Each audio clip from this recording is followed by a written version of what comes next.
Good morning. I'm Manasvivesh. I'm Priyanshi Pathak. I'm Manvisha. I'm Adya Joshi. I am Aradhya Kumar, and we are the students of class 6. Today we are going to present our rover. We have named it by a constellation of Orion, and it is inspired by a rover called Pragyan rover. We have the parts like camera module, breadboard, controller, and over here we have the motor driver. Now the breadboard is used to connect all the wires. If breadboard wouldn't be there, so we have to connect the wires specifically like this.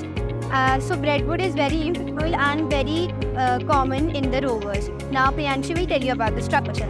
So this is the structure. This white things are PVC pipes, and these are the basic things of the structure.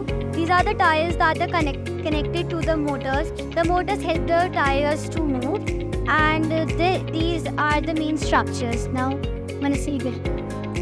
Okay, so this was our today experience of Astropath Shala. Thank you, and we'll learn more and more. Thank you.